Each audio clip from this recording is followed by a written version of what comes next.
श्रीराम. सर्व श्रोत्यांना प्रेमपूर्वक नमस्कार. श्रोते हो, आपण स्वामी विद्यानंद यांच्या भावार्थ रामायण संक्षिप्त या ग्रंथाच्या आधारे निर्माण झालेला मला भावलेले भावार्थ रामायण अर्थात आत्मपरायण हा ग्रंथ आपण पाहत आहोत. आज युद्धकांडातील अध्याय 17वा सुग्रीव मूर्छित पडतो. ओम श्रीराम. श्रीरामांचे सैन्याने रणांगणावर हाहाकार माजवलेला पाहून रावण स्वतःच युद्धास जाण्याचा निर्णय घेतो. रावण जेव्हा रणभूमीवर येतो तेव्हा श्रीराम प्रभू विभीषणास विचारतात की हे युद्धास कोण येत आहे. तेव्हा विभीषण सांगतो की रावण स्वतःच युद्धास येत आहे. तेव्हा श्रीराम प्रभू सुद्धा पुढे युद्धास सरसावतात. त्यानंतर मग सुग्रीव व रावणाचे युद्ध सुरू होते. रावण एका वरद बाणाने सुग्रीवास बेशुद्ध करतो. तेव्हा वानर सेनेत हाहाकार होतो. मग ते सर्वजण सुग्रीवास उचलून श्रीरामांकडे घेऊन येतात. तेव्हा श्रीराम प्रभू लक्ष्मणास सांगतात की चैतन्य बाणाचा वापर कर. हा चैतन्य बाण शरीरामध्ये घुसत नाही, परंतु शरीर चैतन्यमय होते आणि अशा प्रकारे मग सुग्रीव शुद्धीवर येतो. आता आपण साधकाच्या दृष्टीने पाहू. साधकाच्या अंतरंगातील अध्यात्म प्रवासातील या युद्धभूमीवर त्या आत्मस्वरूप सद्गुरू म्हणजेच श्रीराम व त्यांच्या शुद्ध मंडळींनी म्हणजेच वानरसेनेनी केलेली किमया पाहून तो अशुद्ध अहंकार म्हणजेच रावण स्वतःच युद्धस्थानावर उपस्थित होतो. तेव्हा मग तिथे तो अशुद्ध अहंकार व जीव म्हणजेच सुग्रीव यांचे युद्ध सुरू होते. तो अशुद्ध अहंकार जीवावर एका विशेष अशा अचैतन्य वामशक्तीचा वापर करतो.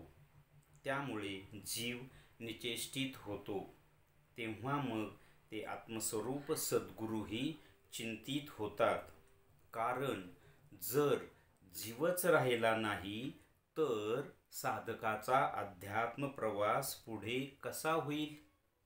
मग ते आत्मस्वरूप सद्गुरू आपल्या दिव्य मनास म्हणजे लक्ष्मणास सांगतात की आता जीवावर चैतन्यमय शक्तीच्या कटाक्षाचा म्हणजेच बाणांचा वापर कर. त्याप्रमाणे ते दिव्यमन मग चैतन्यमय शक्तीच्या कटाक्षाने त्या जीवाला चैतन्यमय करून सावध करतात. आता आपण याचे थोडक्यात सार पाहण्याचा प्रयत्न करूया. इथे कथेमध्ये श्रीरामांच्या वानर सेनेने हाहाकार माजवलेला पाहून रावण मग स्वतःच युद्धास येण्यास तयार होतो. जेव्हा तो रणभूमीवर येतो तेव्हा श्रीराम विभीषणास विचारतात की हे युद्धास कोण येत आहे. तेव्हा विभीषण सांगतो की रावण स्वतःच युद्धास येत आहे. मग श्रीरामही युद्धाला तयार होतात, परंतु मध्येच सुग्रीव पुढे जातो आणि रावण आणि सुग्रीवाचं युद्ध सुरू होतं. रावण सुग्रीवावर एका वरद बाणाचा प्रयोग करतात. त्यामुळे सुग्रीव बेशुद्ध पडतो. मग वानर सेनेत हाहाकार माजतो. वानर सेना सुग्रीवाला उचलून श्रीरामांकडे घेऊन येतात. तेव्हा मग श्रीराम ती अवस्था पाहून लक्ष्मणाला म्हणतात की याच्यावर चैतन्य बाणाचा वापर कर. ते चैतन्य बाण शरीरात घुसत नाही, मात्र शरीर बेशुद्ध जे पडले ते चैतन्यमय होईल, सावध होईल.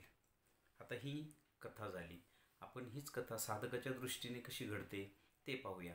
साधकाच्या या अंतरंगातील युद्धभूमीवर आत्मस्वरूप सद्गुरूंच्या चैतन्यमय आणि शुद्ध झालेल्या मंडळींनी केलेली किमया पाहून तो अशुद्ध अहंकार अस्वस्थ होतो, बेचैन होतो व स्वतःच युद्धास येण्यास तयार होतो.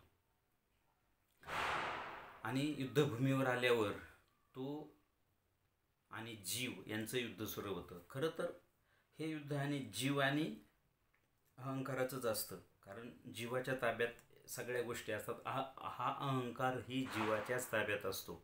आपण जर नीट विचार केला तर पहा, जीवच नसला तर अहंकार कुठून राहील? म्हणजे हा अहंकार जीवाच्याच ताब्यात असतो. परंतु होतं असं की हा अशुद्ध अहंकार आपल्या अशुद्धपणाने जीवावर सुद्धा कुरघोडी करतो, जीवाला सुद्धा आपल्या ताब्यात घेतो. हे आपण सगळी उदाहरणं आहोत त्याची. ह्या दोघांचं युद्ध सुरू झाल्यामुळं अशुद्ध अहंकाराला चांगलं माहिती आहे, जर जीवाच्या ताब्यात आपण राहिलो तर आपलं अस्तित्व मिटलं. आता जीव हा आत्मस्वरूप सद्गुरूंच्या शुद्ध मनाच्या, शुद्ध प्राणाच्या बाजूने आहे. मग त्या अशुद्ध अहंकाराला असं वाटतं की जीवाला माझ्या ताब्यात घेतलं ना की ही बाकीची मंडळी काहीच करू शकत नाही. म्हणून मग तो जीवावर आपल्या अशुद्धपणाच्या वामशक्तीचा प्रयोग करतो. त्यामुळे जीव मूर्छित पडतो किंवा त्याला जीवपणच राहत नाही. आता इथे हे कथेच्या दृष्टीने आहे, कारण सुग्रीव बेशुद्ध पडतो. त्यामुळे इथे आपण जीव म्हणजे जीव पण राहत नाही किंवा बेशुद्ध पडतो. परंतु आपल्या दृष्टीने जर विचार केला ना तर बेशुद्ध पडणे नाही, जीवाला जीवपणच राहत नाही. कथेच्या दृष्टीने जीवाला जीवपण राहत नाही, पण आपल्या दृष्टीने कसं, जीवाला जीवपण म्हणजे आपण जिवंत तर असतो, परंतु जीव म्हणून आपण नीट जगत नाही. मग आपण जगतो पशुवत, पशुसारखं आपण जीवन जगतो. त्याला जीव पण राहिलं नाही असं म्हणायचं. जीव पण राहिलं की आपण मानवासारखं, मानव हा ईश्वराचा अंकित, ईश्वराचा दास, ईश्वराचा भक्त, ईश्वराचा अंश आहे असं मानवाप्रमाणे जगलो तर. म्हणून तर म्हटले ना, माणसाने माणसाशी माणसाप्रमाणे वागावे. कारण माणूस हा ईश्वराचा अंश आहे, माणूस हा देव आहे. प्राणी, पक्षी, वनस्पती हे सगळे ईश्वराचेच अंश आहेत, परंतु त्यांना त्याची जाणीव नाही. मानव योनी अशी एकमेव योनी आहे की त्या योनीमध्ये मानवाला ही जाणीव होते की मी ईश्वराचा अंश आहे.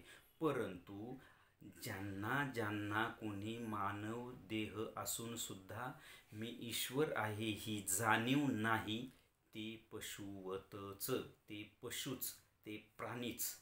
इथे अशुद्ध अहंकाराला तेच करायचं आहे. काय करायचं आहे? जीवाचं जीवपण घालवायचं आहे. म्हणजे त्याला त्याचं अस्तित्व मिटवायचं नाही जीवाचं, कारण जीवाचं अस्तित्व मिटलं तर अशुद्ध अहंकाराचं पण अस्तित्व मिटतं. जीवच नाही राहिला, आपण जिवंतच जर नाही राहिलो तर आपलं अस्तित्व राहील का? नाही. आणि मग अशुद्ध अहंकाराचं अस्तित्व राहील का? नाही. त्याला जीवाला जिवंत तर ठेवायचं, पण त्याला जीव पण ठेवायचं नाही. म्हणजे त्याला ही जाणीव ठेवायची नाही की मी ईश्वराचा अंश आहे, मला ईश्वराकडे जायचे, मला साधना करायची, मला भक्ती करायची, ही जाणीव ठेवायची नाही. म्हणजेच त्याला पशुतुल्य करवायचं. अशा पद्धतीने इथे जीवाला जीव पण राहत नाही. आणि हे सत्यच आहे. हे जर नीट आपण अभ्यास केला, नीट निरीक्षण केलं, किंवा मी तर असं म्हणतो, आता आपण सगळे साधक म्हणतो ना, तुम्ही ऐकणारे, मी बोलणार, आपण स्वतःला साधक म्हणतो.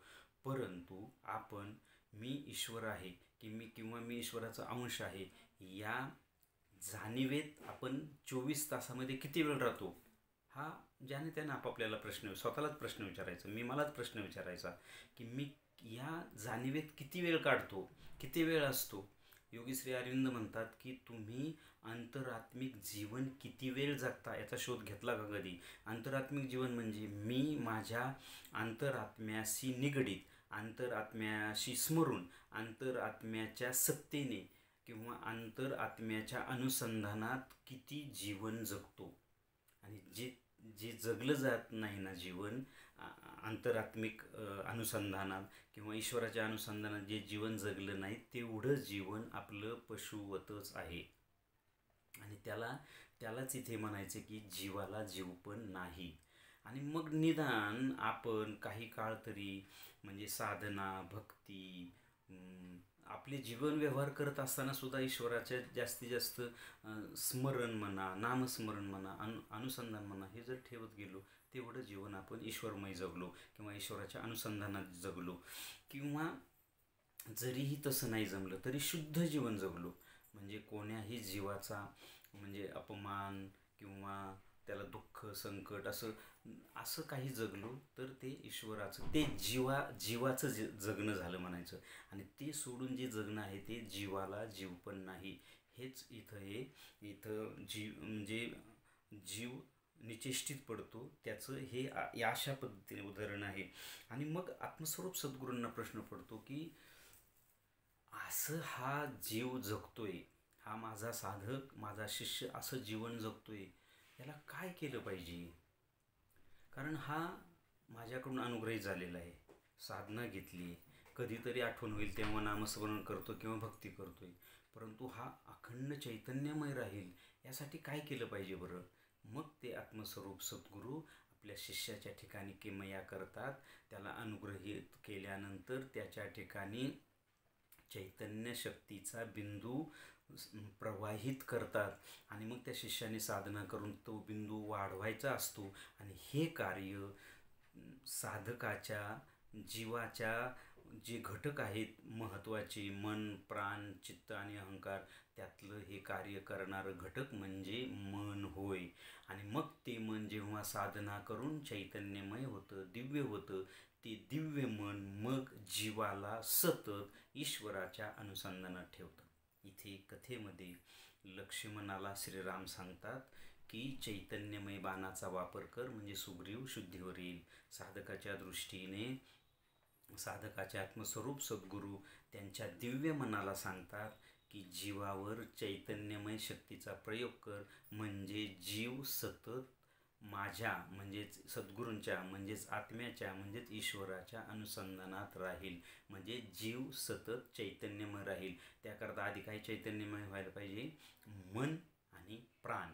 मन आणि प्राण चैतन्यमय झाले की मग बाकीचे घटक सगळे हळूहळू चैतन्यमय होतात आणि मग शेवटी तो अशुद्ध अहंकार सुद्धा मेटाकुटीला येतो आणि हळूहळू शुद्ध होऊन या प्रक्रियेत सामील होतो आणि स्वतःही मग शुद्ध होतो. आणि तोच मग अहंकार काय म्हणतो, तो ईश्वर मी आहे सोहम असं तो अहंकार म्हणतो. आणि त्याही पुढे मग तो अहंकार मोठी गती झेप घेऊन वैश्विक स्तरावर हे विश्व मीच आहे म्हणजेच मी हा वैश्विक ईश्वरसुद्धा मीच आहे एवढी मोठी तो उंची गाठतो. पण ह्या प्रक्रिया हळूहळू सुरू होतात. त्याकरता अगोदर मन आणि प्राणाने स्वतः शुद्ध व्हायचं असतं. इथे श्रीरामांनी लक्ष्मणाला सांगितलं, साधकाच्या दृष्टीने आत्मस्वरूप सद्गुरू त्यांच्या दिव्य मनाला सांगतात. पण दिव्य मन त्या अगोदर चैतन्यमय झालं पाहिजे. म्हणून साधकाने आपली साधना करून आपलं मन प्राण शुद्ध करावे, मग बाकीचे हळूहळू घटक शुद्ध होतील. हेच या अध्यायाचं सार असावं असं मला वाटतं. श्रीरामार्पणमस्तु. हरि ओम तत्सत. ब्रह्मार्पणमस्तु.